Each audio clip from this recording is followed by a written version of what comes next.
அதாவது சமீப காலங்களில் அதிகமாக ட்ரோல் செய்யப்பட்ட ஒரு ஹீரோ, அதிகமாக விமர்சனங்கள் செய்யப்பட்ட ஒரு ஹீரோ வேற யாரும் இல்லை, நம்ம நடிப்பின் நாயகன் என்று அழைக்கப்படுகிற சூர்யாவை தான். சூர்யாவை பார்த்தீங்கன்னா ஒரு பக்கம் அரசியல்வாதிகள் தொடர்ந்து அவர் மேலே வன்மத்தை பரப்பிட்டு இருக்காங்க.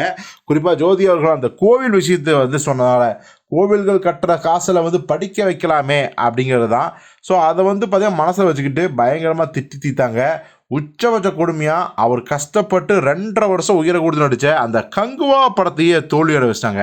ஸோ இதனால் பார்த்தீங்கன்னா சூர்யாவுக்கு ரொம்பவே அப்செட் ஆகிட்டாரு அப்படிலாம் தகவல் இருந்துச்சு. ஆனாலும் கூட ரஜினி அவர்கள் சொன்ன மாதிரி நான் யானை அல்ல குதிரை அப்படிங்கிற மாதிரி அடுத்தடுத்து கமிட்மெண்ட் மூலம் மிரள வச்சார். ஆக்சுவலி பார்த்தீங்கன்னா ரெட்ரோ கார்த்திக் சுப்ராஜ் இயக்கத்தில் அவர் நடித்து முடிச்சுட்ட வேற லெவல் ஆக்ஷன் கேங்ஸ்டர் படம். இன்னொரு பக்கம் பார்த்தீங்கன்னா நம்ம ஆர்ஜே பாலாஜி இயக்கத்தில் நடிச்சிருக்க அந்த ஒரு படம். ஸோ அதுக்கப்புறம் நம்ம வெற்றிமாறனோட வாடிவாசல், இப்படி சினிமா ப்ரொஃபைலை வேற லெவலில் வச்சுருக்காரு நம்ம சூர்யார்கள். சரி, ஆனாலும் இவருக்குள்ள அரசியல் ஆசை இருக்கே அப்படின்னு கேட்டால் அதற்குரிய சமிக்கைகள் தான் இப்போ நடக்குதோ அப்படின்னு நினைக்கிற மாதிரி சம்பவங்கள் நடக்கும். அதாவது இப்போது ஐஎஸ்பிஎல் கிரிக்கெட் போட்டியில் நம்ம சூர்யார்கள் கலந்துருக்காரு. அதுவும் ஒரு மிக முக்கியமான ஒரு விஷயத்தை அவர் பண்ணியிருக்காரு. என்ன அப்படின்னா, அதாவது கிரிக்கெட்டில் சில பல அணிகள் இருக்கும் பார்த்தீங்களா, அதில் ஒரு அணியை வாங்கணும். அதில் பார்த்தீங்கன்னா சூர்யார்கள் தன்னுடைய சென்னை அணிக்காக ஒரு பலத்த சப்போர்ட் ஒன்று கொடுத்துருக்காராம். அது என்ன ஏது அப்படிங்கிற தகவல் நம்ம போக சொல்லுவோம்.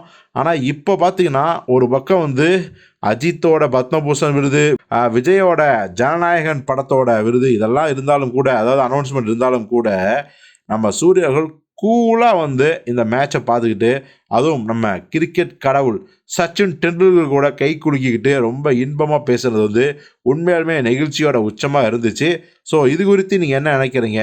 சூர்யார்கள் தொடர்ந்து பார்த்தீங்கன்னா சமூக அக்கறை கொண்ட பல நிகழ்வுகளுக்கு போய் தான் ஒரு சமூக போராளி என்பதை இவங்களுக்காகவே புரிகிறதுக்கு போயிடுச்சுன்னு வச்சுங்களேன். ஸோ எது எப்படியோ அந்த சூர்யா 45 ஆகட்டும், ரெட்ரோவாகட்டும், அதுக்கப்புறம் பார்த்திங்கன்னா நம்ம வெற்றிமாறன் இயக்கத்தில் பல வருடமாக இயங்கிட்டு இருக்க வாடிவாசல், ஸோ அந்த படம் முடிஞ்சிருச்சு.